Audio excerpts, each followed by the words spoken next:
Makulimlim ang panahon, mukhang uulan. Sakto naman sa lulutuin kong ulam. Kapag ganitong panahon, masarap humigop ng mainit na sabaw. Ito po ay taba ng manok.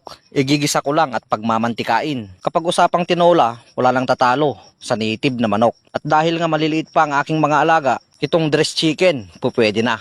Inuna kong igisa ang bawang at sinunod ko naman ang luya. Sa paggigisa pa lang ng mga aromatiko, sadyang napakabango na.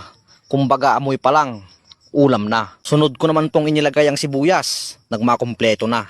Pwede nang igisa ang karne ng manok. Ito po ay chicken thigh, hita, at sa may bandang puwetan ng manok. Sinangkapan ko na rin ito ng paminta at patis nang lumasa na.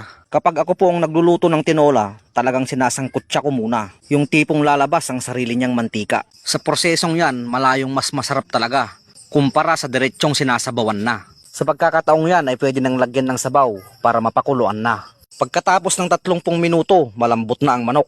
Sa pagkakataong yan, ilalagay ko na ang sahog na papaya. Lulutuin lang natin yan, mga 10 minuto, pwede na. At para sa panghuling sangkap, ilalagay ko na ang siling haba. At sa pangfinale, ilalagay ko na ang talbos ng sili at kaunting dahon ng ampalaya. At para sa pang-alternatibo, dahon ng malunggay, pwedeng-pwede rin sa tinola. At ito na nga, nagkatotoo na ang hula. Luto na po ang ating napakasarap na tinola. Mangantayon, kakabsat!